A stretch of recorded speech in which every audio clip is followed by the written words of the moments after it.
어머니, 애 낳아줬더니 고마워할 줄도 모르고 그깟 돈 때문에 쪼잔하게 구시면 안 되죠. 애는 너희들이 좋아서 낳았던 거 아니니? 아니, 저희 좋자고 해도 저는 다른 남편 고를 수도 있었잖아요. 덕분에 어머니도 며느리도 드리고 말이에요. 며느리를 들여서 내가 좋을 건 또 뭔데 말을 그렇게 하니? 며느리가 무슨 벼슬이야? 맨날 집안일 하랴 손주 보랴 일만 더 늘어났다. 그래서 집 해주실 거예요, 말 거예요? 안 된다. 너네들이 열심히 한 푼 두 푼 모아서 늘려갈 생각을 해야지. 아니, 솔직히 어머니도 그 돈 모아서 말년에 얼마나 호의호식 하시게요? 자식 위하는 게 부모인데 욕심이 왜 그렇게 많으신 거예요? 만약 안 해주실 거면 앞으로 저는 시댁이랑 연 끊고 살래요. 부모로서 책임도 안 하시는 어머니를 제가 왜 어머님 하면서 모시고 살아야 해요? 차라리 없는 게 더 편하고 좋죠. 그러는 너는 얼마나 자식 노릇을 했길래 그러니?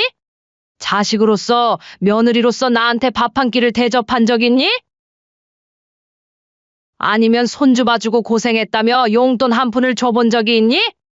맨날 시어머니를 부려먹기나 하고 내가 조금 싫은 말하면 인상 팍팍 써가면서 온갖 눈치는 다 주고 말이야. 너 말 따라 영 끊고 살면 나야 편하지? 그럼 손주 얼굴도 평생 안 보실 거라는 거죠? 우리 하민이 불쌍해서 어쩌나 친할머니 없이 자라겠네. 이번 사연의 주인공은 64세 신말분 씨입니다. 그리고 그녀의 아들과 며느리에 관한 이야기이죠. 말분 씨는 남편과 일찍 사별한 후 하나뿐인 아들 지훈을 키우며 평생을 헌신적으로 살아왔습니다. 아들을 키우기 위해 20대 후반부터 국밥집을 운영하기 시작해서 새벽부터 밤늦게까지 뼈 빠지게 일하면서도 아들을 훌륭하게 키워냈죠. 30년 넘게 국밥집을 운영하며 모은 돈으로 아들이 결혼할 때는 그야말로 전 재산이나 다름없는 거금을 들여 아파트와 고급 차량 그리고 혼수까지 완벽하게 마련해줬습니다. 하지만 며느리는 처음부터 뭔가 달랐습니다. 결혼식 날부터 시댁의 지원을 너무나 당연하게 받아들이는 모습이었죠. 감사한 기색은커녕 마치 자신이 받아 마땅한 것이라는 듯한 태도였습니다. 며느리가 결혼 후 전업주부가 된 것까지는 말분 씨도 이해해보려 했습니다. 요즘 젊은 부부들이 그렇게 사는 경우도 많으니까요. 그런데 문제는 그 다음이었습니다. 며느리는 집안일에 전혀 손을 대지 않았습니다. 말분 씨가 가끔 아들 집에 방문할 때마다 집안은 항상 엉망진창이었죠. 거실 테이블 위에는 며칠 된 것 같은 배달음식 용기들이 쌓여 있고 싱크대에는 설거지가 산더미처럼 쌓여 있었습니다. 바닥에는 과자 부스러기와 머리카락이 뒹굴고 있었고요. 처음에 말분 씨는 며느리가 아직 새댁이라 서툴 수도 있겠다고 생각했습니다. 다혜야, 집안일이 좀 버거우면 조금씩이라도 해봐. 한꺼번에 하려니까 힘들지? 말분 씨가 조심스럽게 조언하자 며느리는 대답했습니다. 어머니, 저도 이렇게 지저분한 거 싫어해요. 그런데 혼자 사는 것도 아니고 남편이랑 같이 사는데 제가 다 해야 하나요? 며느리의 답변에 말분 씨는 당황했습니다. 그럼 지훈이랑 같이 하면 되잖아. 그건 제가 알아서 할 테니까 신경 꺼주세요. 잔소리 하실 거면 좀 도와주고 하세요. 다혜야, 잔소리 하려는 건 아니고 정도가 있잖니? 어머니, 어차피 오셨는데 그냥 앉아만 계실 거예요? 이왕 온 김에 좀 도와주시면 안 되나요? 며느리의 뻔뻔함에 말분 씨는 할 말을 잃었습니다. 하지만 며느리와 다투기 싫기도 하고 아들이 이런 집안 꼴에서 사는 걸 못 보겠던 말분 씨는 결국 소매를 걷어붙이고 청소를 시작했죠. 그래, 하나씩 먼저 보여주면 따라서 하겠지. 싱크대 가득한 설거지를 하고 바닥을 쓸고 닦고 쌓여있던 빨래까지 개서 정리했습니다. 며느리는 그 옆에서 소파에 누워 휴대폰만 만지작거렸습니다. 말분 씨가 땀을 뻘뻘 흘리며 청소를 하는 동안에도 고맙다는 말 한마디 없었죠. 이런 일이 반복되자 말분 씨는 아들 집 방문을 점점 꺼리게 되었습니다. 명절이나 가족 모임 때도 마찬가지였습니다. 며느리는 늘 어떤 핑계를 대며 불만 가득한 표정으로 짧게 머물렀습니다. 추석 때였습니다. 말분 씨가 정성껏 차례상을 준비하고 아들 부부를 기다렸는데 아들만 도착하고 며느리는 보이지 않았죠. 엄마, 다혜는 오늘 아프다고 해서 집에서 쉬겠다고 하더라고요.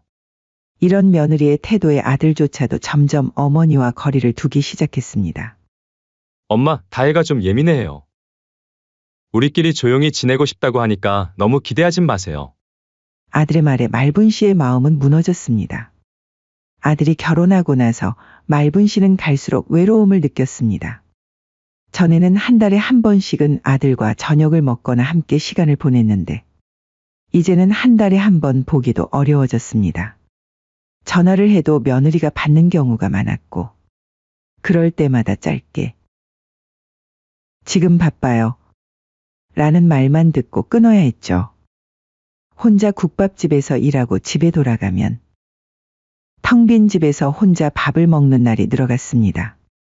말분 씨는 자신을 돌아봤지만 며느리에게 잘못한 일을 찾을 수 없었습니다. 오히려 너무 잘해주려고 했던 것 같은데 그게 오히려 며느리에게는 부담이었던 걸까요? 하지만 이건 시작에 불과했습니다.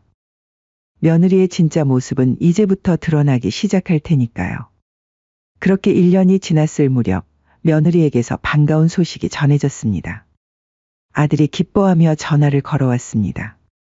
엄마, 좋은 소식이 있어요. 다혜가 임신했어요. 말분 씨는 그동안의 모든 서운함이 눈 녹듯 사라지는 기분이었습니다. 손주라니. 이보다 더 기쁜 소식이 어디 있을까요? 정말 축하한다. 다혜는 몸 괜찮니? 입덧은 심하지 않고? 말분 씨는 진심으로 기뻐하며 며느리를 걱정했습니다. 이제야 진짜 가족이 되는 기분이었죠. 며느리도 임신 소식을 전하며 평소보다 조금 더 다정한 목소리로 말했습니다.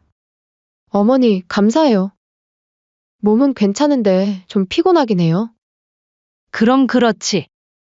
임신 초기엔 몸조리 잘해야 해. 내가 뭐 해줄 것 없나? 말분 씨는 며느리에게 정성껏 몸에 좋은 음식을 해서 가져다 주기 시작했습니다. 미역국, 전복죽, 각종 나물까지. 손주를 품은 며느리를 위해 최선을 다했죠. 몇 달 후 며느리는 건강한 남자아이를 낳았습니다. 손주의 이름은 하민이었습니다. 말분 씨는 손주를 처음 본 순간 눈물이 핑 돌았죠. 하민이는 정말 예뻤습니다. 아들을 어릴 때 닮아서 더욱 사랑스러웠죠. 그런데 며느리가 산후조리원에서 나온 후 아들 부부에게서 연락이 왔습니다. 어머니, 하민이 좀 봐주실 수 있으세요? 말분 씨는 잠깐 당황했습니다. 물론 손주는 예뻤지만 말분 씨는 매일 새벽부터 밤까지 국밥집을 운영하고 있었거든요. 다혜야, 나도 가게 일이 있는데. 시간이 될까 모르겠네. 어머니, 다른 할머니들은 다 손주 봐주시는데요. 제가 아직은 몸이 좀 힘들어서 그래요. 그럼 내가 가게 시간을 좀 줄이고 오후에는 하민이 봐줄게. 이렇게 말분 씨의 새로운 일상이 시작되었습니다.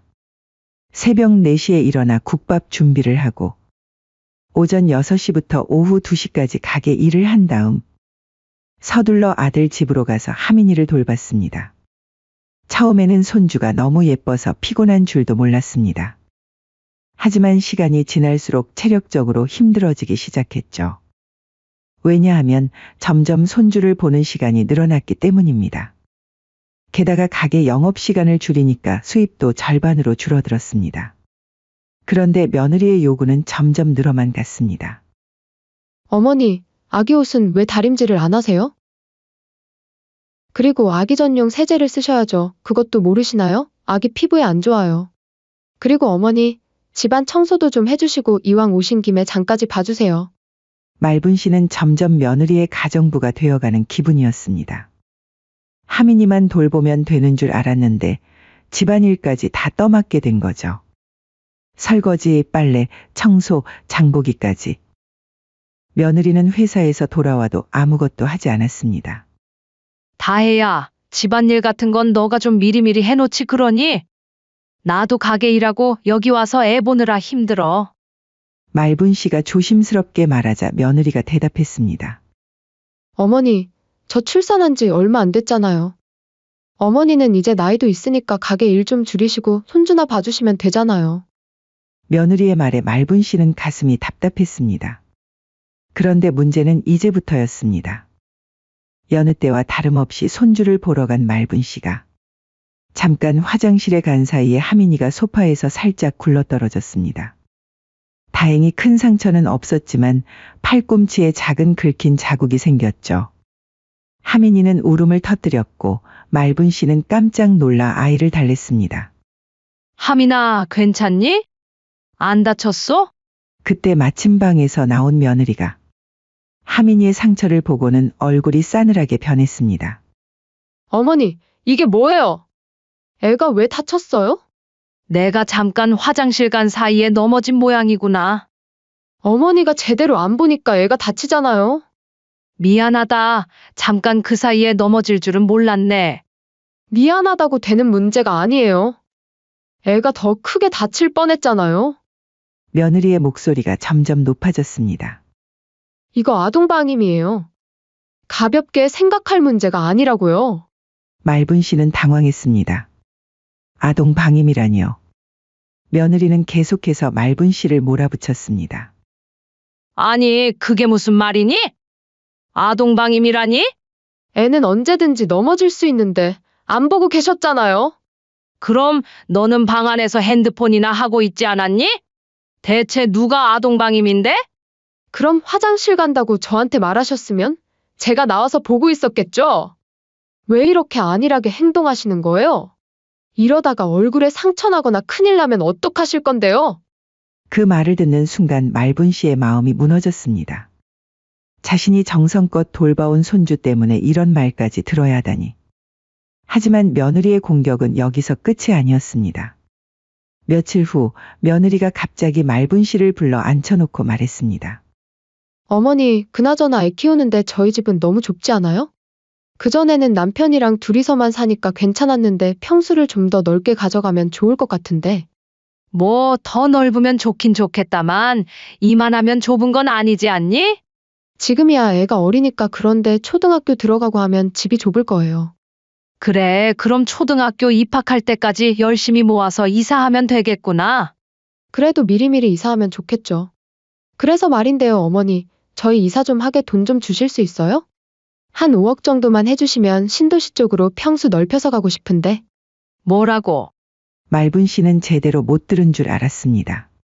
5억을 더 달라고? 내가 돈이 어디 있다고 그러니? 어머, 저번에 어머니 오셨을 때 통장 봤어요.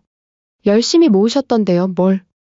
다혜야, 내가 결혼할 때 아파트랑 차까지 해줬는데 또 돈을 달라고? 그게 말이 되니? 어머니, 그것도 다 저희를 위해서 해주신 거잖아요.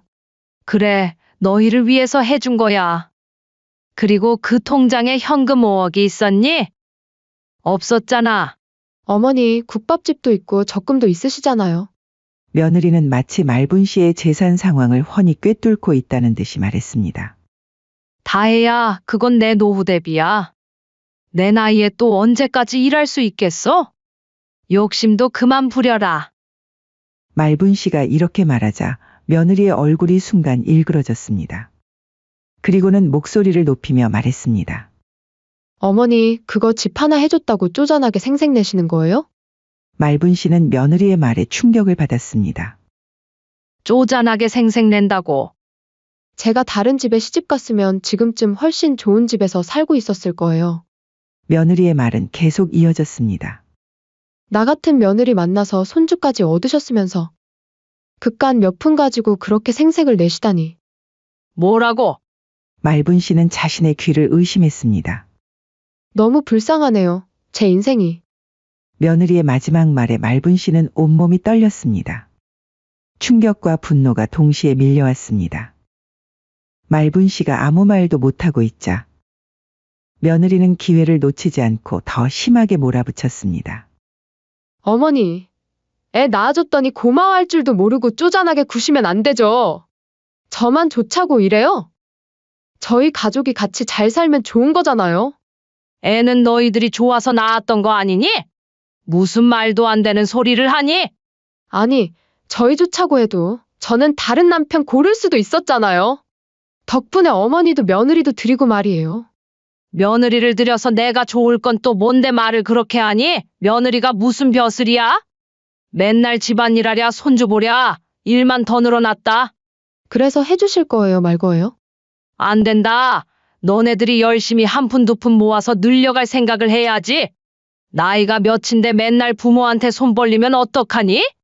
아니, 솔직히 어머니도 그 돈 모아서 말년에 얼마나 호의호식 하시게요?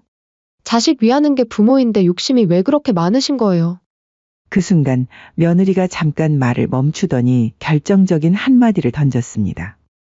만약 안 해주실 거면 앞으로 저는 시댁이랑 연 끊고 살래요. 뭐? 그렇잖아요. 부모로서 책임도 안 하시는 어머니를 제가 왜 어머님 하면서 모시고 살아야 해요? 차라리 없는 게 더 편하고 좋죠. 그러는 너는 얼마나 자식 노릇을 했길래 그러니? 자식으로서, 며느리로서 나한테 밥 한 끼를 대접한 적 있니?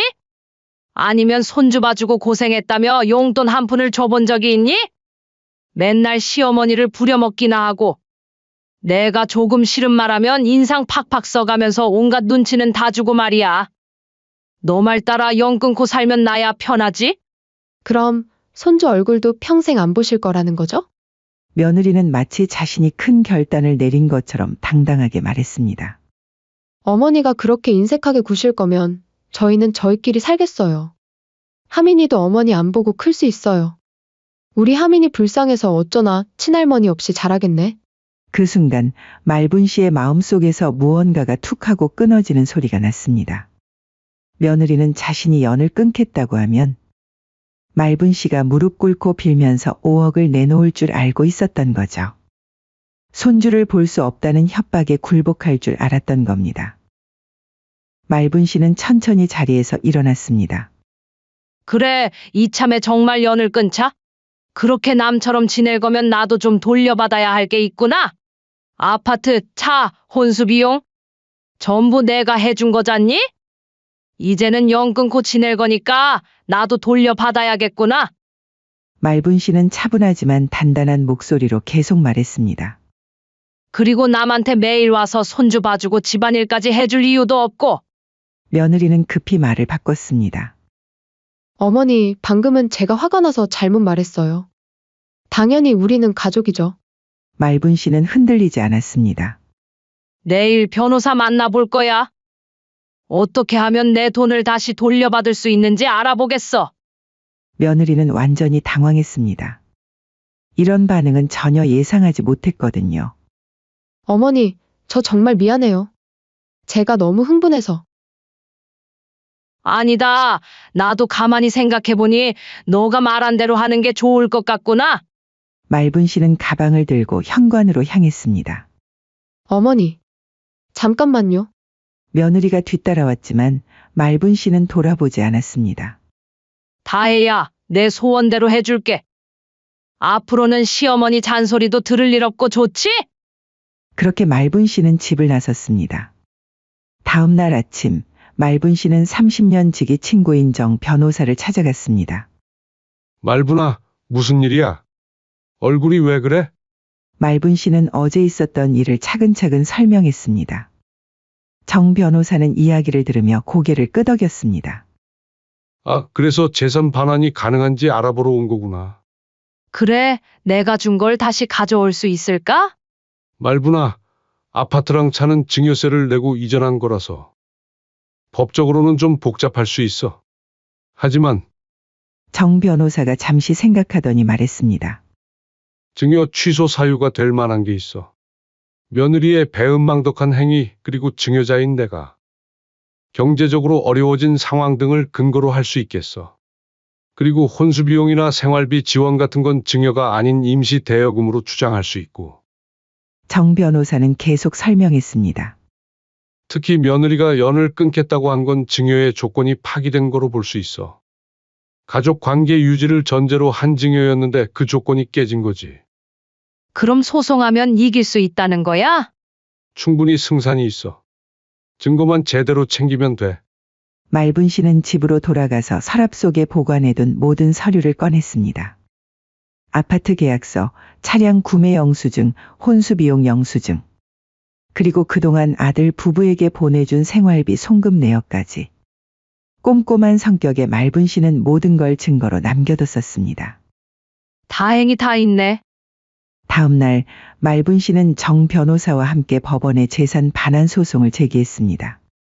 소송 내용은 다음과 같았습니다. 아파트와 차량에 대한 증여 취소, 혼수 비용 및 생활비 지원금의 대여금 반환, 그리고 정신적 피해에 대한 손해배상. 소송장이 아들 부부에게 도달한 건 그 다음 주였습니다. 말분 씨가 국밥집에서 일하고 있는데 아들에게서 급하게 전화가 왔습니다. 엄마! 이게 뭐예요? 소송이라니? 소송이 왜? 네 아내가 연을 끊자고 했잖아.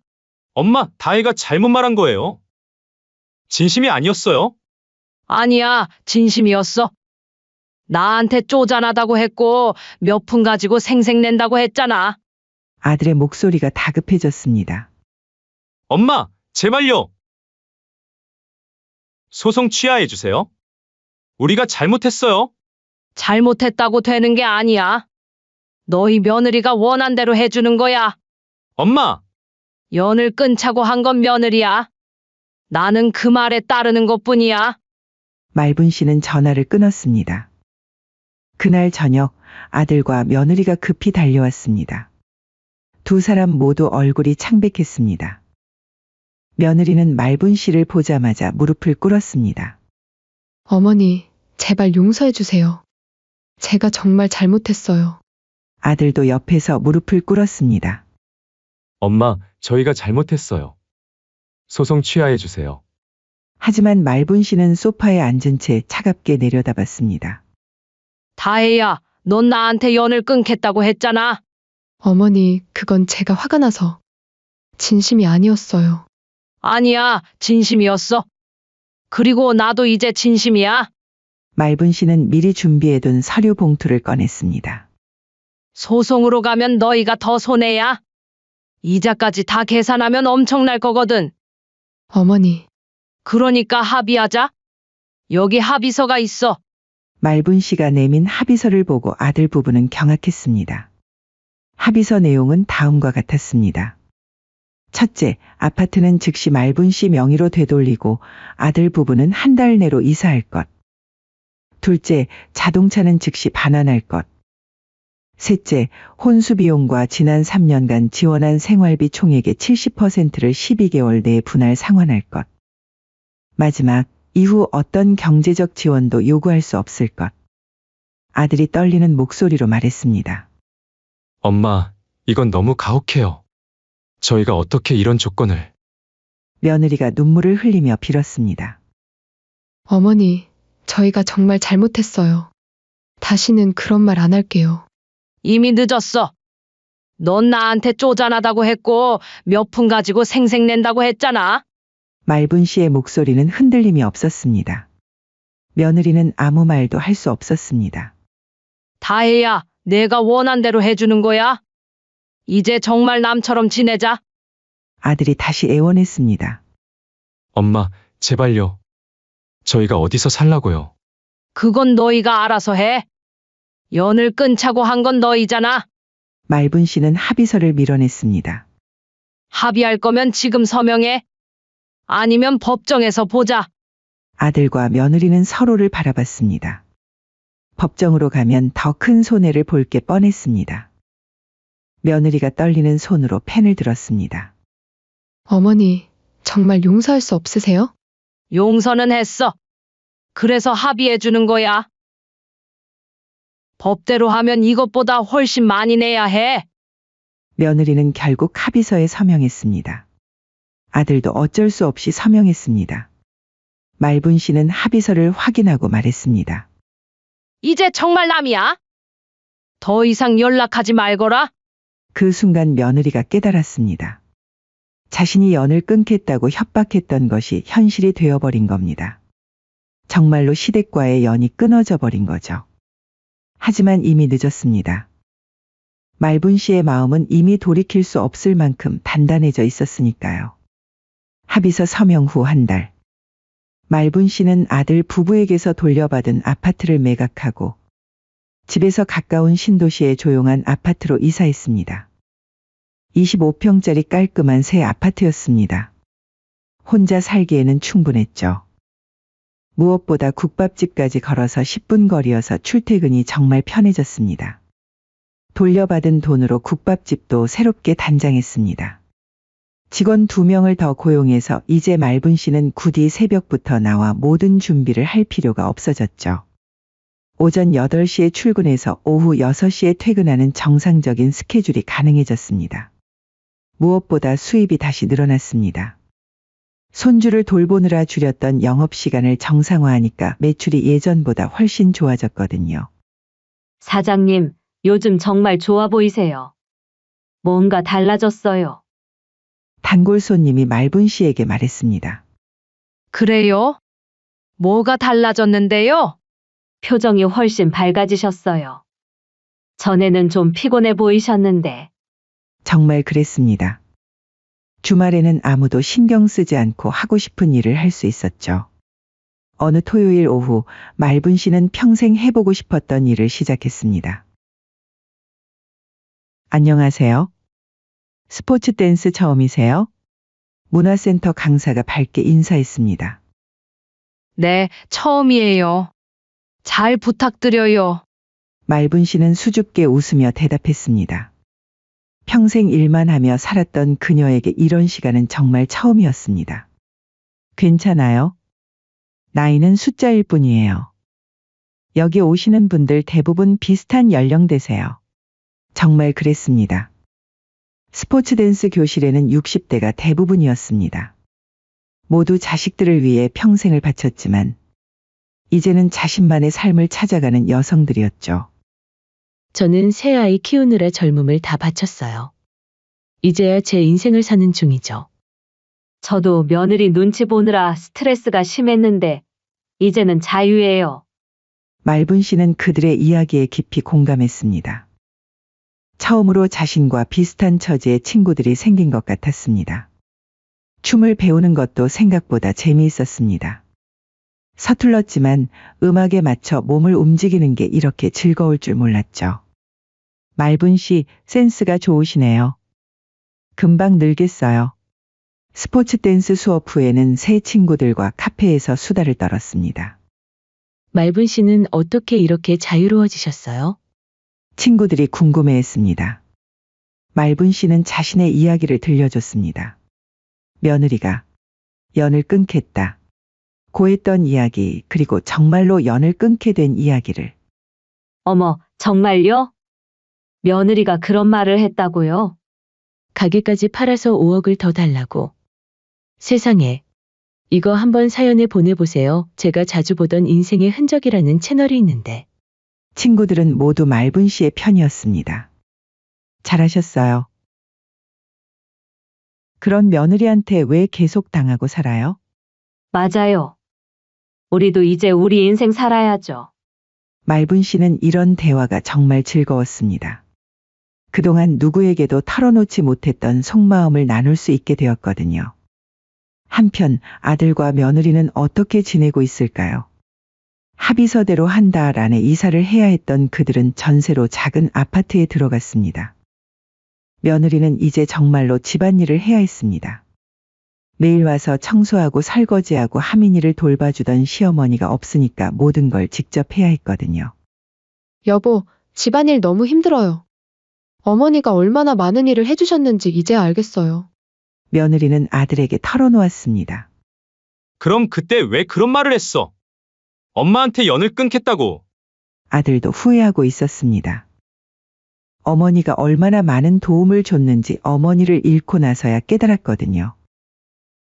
게다가 매달 700만 원씩 갚아야 하는 돈도 부담이었습니다. 아들의 월급만으로는 생활비와 대출 상환을 감당하기 어려웠죠. 결국 며느리도 파트타임 일자리를 구해야 했습니다.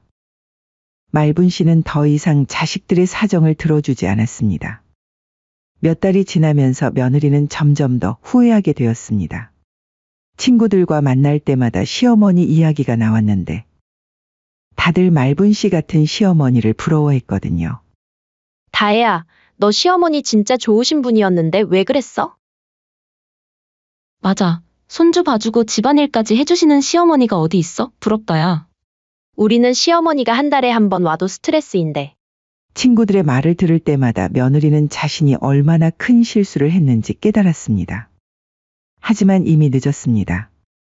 말분 씨는 새로운 삶에 완전히 만족하고 있었거든요. 어느 일요일 말분 씨는 스포츠 댄스 친구들과 함께 등산을 갔습니다. 산 정상에 올라가서 친구들과 함께 도시락을 먹으며 이야기를 나눴습니다. 말분 씨, 정말 행복해 보여요. 그래요. 네, 처음 봤을 때보다 훨씬 밝아지셨어요. 말분 씨는 미소를 지었습니다. 정말 그랬습니다. 64세에 이런 행복을 느낄 줄 몰랐습니다. 자신만의 시간, 자신만의 친구들, 자신만의 취미. 이 모든 게 이렇게 소중한 줄 몰랐죠. 평생 자식만 보고 살았는데 이제야 내 인생을 사는 것 같아요. 말분 씨의 말에 친구들이 공감하며 고개를 끄덕였습니다. 그날 저녁 집으로 돌아가는 길에 말분 씨는 혼자 중얼거렸습니다. 연을 끊자던 며느리 덕분에 나는 자유를 얻었네. 그 말이 전혀 슬프지 않았습니다. 오히려 감사했습니다. 며느리가 연을 끊겠다 고 하지 않았다면 말분 씨는 계속 그런 삶을 살았을 테니까요. 매일 새벽부터 밤늦게까지 일하고 손주 돌보고 집안일하고 자신의 인생은 없이 말이죠. 이제 말분 씨는 당당했습니다. 며느리의 협박에 굴복하지 않고 자신의 길을 선택한 자신이 자랑스러웠습니다. 휴대폰이 울렸지만 말분 씨는 확인하지 않았습니다. 아들의 전화였지만 지금은 자신의 시간이니까요. 전화를 받을지 말지도 이제는 자신이 결정할 수 있었습니다. 말분 씨는 새 아파트의 베란다에 서서 야경을 바라봤습니다. 반짝이는 도시의 불빛들이 아름다웠습니다. 이제야 내 인생이 시작인가 보네. 말분 씨는 조용히 웃었습니다. 며느리는 스스로 한 말대로 정말 시댁과 연이 끊어졌습니다. 그 결과 경제적으로도 심리적으로도 힘든 삶을 살게 되었죠. 매일 후회하며 지내고 있을 겁니다. 하지만 말분 씨는 더 이상 그들의 사정을 듣지 않았습니다. 연을 끊자고 한 건 그들이니까요. 대신 말분 씨는 자신만의 행복한 제2의 인생을 살기 시작했습니다. 늦었지만 진짜 자신을 위한 삶을 말이죠. 그리고 이제 더 이상 누구의 협박에도 흔들리지 않았습니다. 연을 끊겠다. 는 말은 양날의 검이었습니다. 며느리는 그걸 모르고 함부로 휘둘렀다가 결국 자신이 베인 것이죠. 말분 씨는 이제 진정한 자유를 얻었습니다. 인생의 새로운 시작이었습니다.